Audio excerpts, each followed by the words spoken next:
Halo semuanya, aku Anomali dan selamat datang wahai para padawan di Jedi Library Indonesia. Kita akan membahas keseluruhan isi novel High Republic Light of the Jedi. Karena buku ini cukup tebal dan ada banyak kejadian di dalamnya, aku membagi pembahasannya ke beberapa video. Ini adalah video yang pertama. Sebelum kita membahas lebih jauh soal bukunya, kita akan bahas dulu nih soal latar waktu dari buku ini, yaitu era High Republic. Kalau teman-teman ingin langsung ke pembahasan bukunya, aku udah buatin timestamp di bawah. Tanpa basa-basi, mending kita fafifu wasweswo.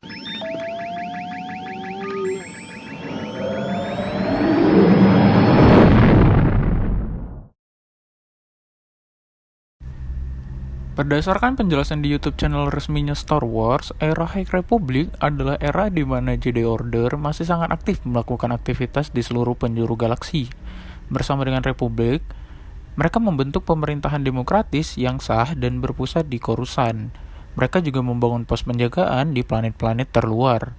Pada masa ini, Jedi dan Republik tengah gencar-gencarnya melakukan ekspansi dan eksplorasi di wilayah Outer Rim. Era High Republic ini pertama kali dimention pada tahun 2019 pada audiorama Dooku Jedi Lost. Namun, baru bisa dikonfirmasi dan diidentifikasi saat komik Rise of Kylo Ren. Namun, kemunculannya pertama kali di komik Star Wars Adventure isu ke-30 yang terbit pada 29 Januari 2020. Proyek besar yang ada di era ini termasuk Acolyte, Eclipse, dan juga fase-fase yang dibangun oleh pihak studio. Nanti kita akan bahas lebih lanjut terkait proyek-proyek ini.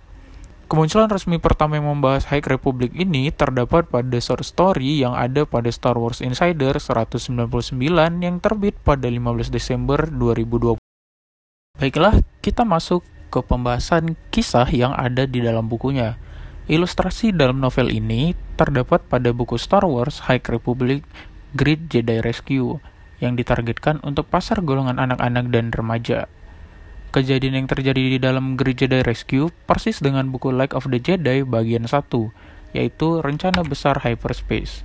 Ceritanya bermula saat kapal transportasi pengangkut bernama Legacy Run tengah melakukan pengantaran para pemukim yang hendak menuju Outer Rim dan juga cairan super dingin bernama Tiban menggunakan hyperspace.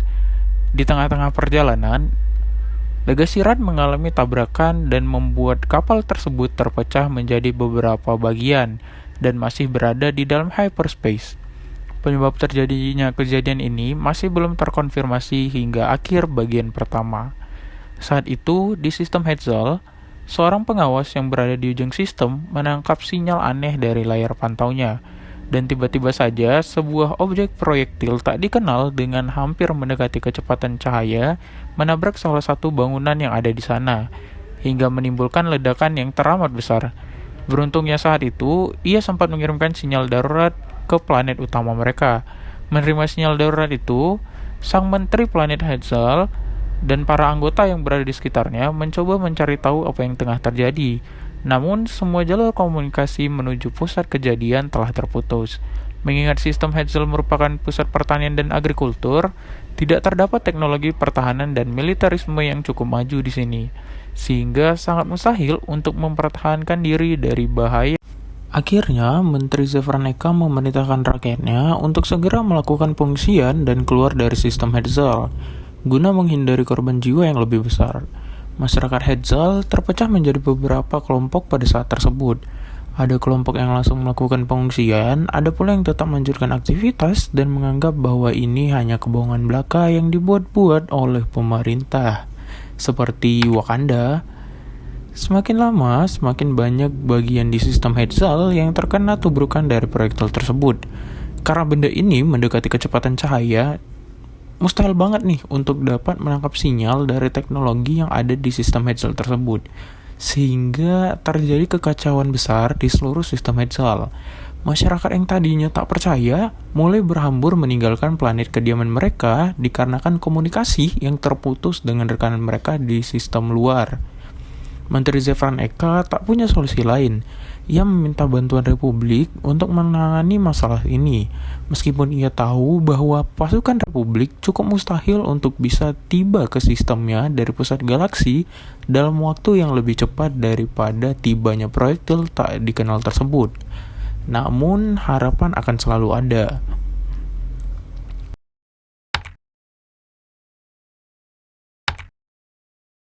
Sedang dalam perjalanan menuju evakuasi, para kolega sang menteri tiba-tiba mengirimkan pesan ke Menteri Zevraneka bahwa bala bantuan sudah datang. Dan mereka adalah pasukan Republik dan para Jedi yang menaiki kapal besar yaitu Third Horizon dan dipimpin langsung oleh Jedi Master Avar Kriss. Ternyata masih tetap ada harapan. Pasukan bantuan ini datang dari mercusuar Starlight yang letaknya tak jauh dari sistem Hetzal, sehingga mampu segera datang ke tempat kejadian ketika sinyal darurat diterima. Untuk mercusuar Starlight akan kita bahas lebih lanjut di video berikutnya. Pasukan Jedi yang menaiki Vector dan Republik yang menaiki Longbeam segera mencoba menyelamatkan para pengungsi sistem Hetzal. Mereka mencoba mengantarkan rakyat Hetzal menjauhi sistem dengan segera. Beberapa Jedi lain mencoba mencari keberadaan proyektil, di mana letaknya sekarang dan akan mengarah kemana proyektil tersebut. Dengan banyaknya Jedi yang ada, akan sangat sulit untuk berkomunikasi melalui comlink. Sehingga Avar Kriss menggunakan kemampuan spesialnya, yaitu menyatukan seluruh pikiran Jedi yang ada di sekitar melalui The Force. Avar Kriss memiliki kemampuan spesial atas The Force dan mampu mendengarnya dalam bentuk nada sehingga Kriss menyebutnya sebagai The Song.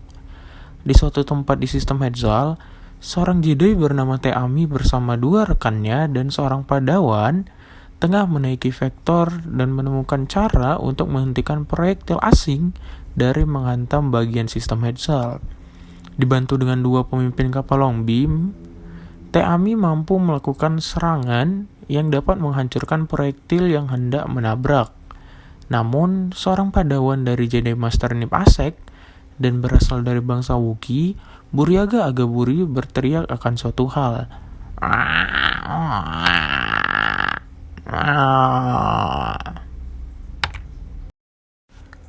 Ternyata, proyektil itu adalah pecahan kapal dan di dalamnya berisi makhluk yang masih hidup dan meminta pertolongan.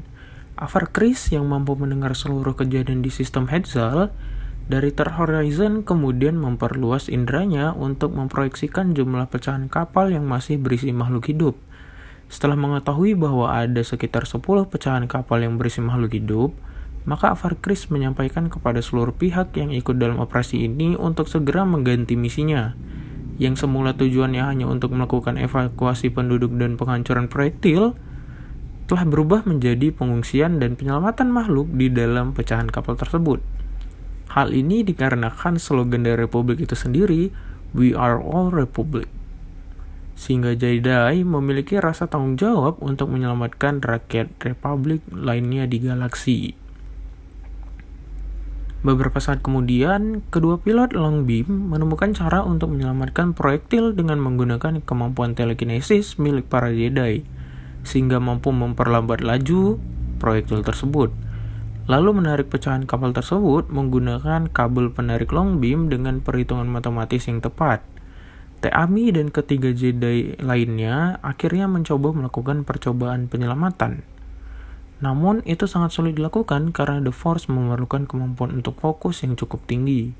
Tapi kemudian Kriss membantu mereka dengan kemampuannya yang mampu meningkatkan kefokusan dari para Jedi, sehingga misi penyelamatan berhasil dilakukan. Para Jedi lain kemudian melakukan hal yang sama dengan ke-9 proyektil lainnya. Di saat yang bersamaan, Jedi Master Loden Gridstrom dan padawannya Belze Tifar melompat turun dari Vector mereka karena melihat desakan warga di depan sebuah gerbang yang dengan penjagaan tinggi. Rakyat Hetzal kemudian berseru bahagia karena bantuan telah datang. Gerbang di depan adalah pintu masuk menuju kapal penyelamat yang dijaga ketat oleh pasukan penjaga keluarga kaya di sistem Hetzal. Sehingga terjadi pertempuran antara kedua belah pihak dan akhirnya berujung pada kekalahan pihak penjaga sehingga seluruh rakyat bergegas memasuki wilayah hangar. Lalu kemudian mereka berangkat dengan kapal yang ada di balik hangar tersebut dan pergi meninggalkan sistem Hetzal. Di kapal Third Horizon, Avar Kriss akhirnya menyadari bahwa terdapat pecahan kapal yang berisikan cairan super dingin yang bernama Tibana yang mengarah langsung ke bintang utama milik sistem Hetzal. Tabrakan yang terjadi nanti mampu membuat ledakan besar dari bintang utama di sistem Hetzal, dan menghancurkan seluruh sistemnya. Arthur Chris menyadari ini sehingga ia mencoba menggeserkan proyektil yang hampir mendekati kecepatan cahaya tersebut menggunakan kekuatan The Force, agar mampu menyeleweng dari jalurnya dan menghindari tabrakan dengan bintang utama. Arthur Chris tak mampu melakukannya, sebab hal itu bukan perkara mudah. Dengan kemampuannya berkomunikasi dan menyambungkan perasaan semua Jedi, ia menerima bantuan dari semua Jedi di seluruh galaksi yang membantunya menggeser benda tersebut sehingga tak jadi menabrak bintang utama. Sistem Hetzal terselamatkan dan kedamaian sekali lagi telah datang melalui para Jedi. Pembahasan cerita Light of the Jedi bagian pertama selesai sampai di situ. Masih ada beberapa kejadian hebat lainnya yang menunggu untuk diceritakan, tersembunyi di luar angkasa dan di tempat yang tidak siapapun tahu. Baiklah Padawan, jangan lupa like, komen, dan subscribe. Sampai jumpa lagi di video berikutnya, dan sampai jumpa lagi di pembahasan Jedi Library Indonesia. May the Force be with you.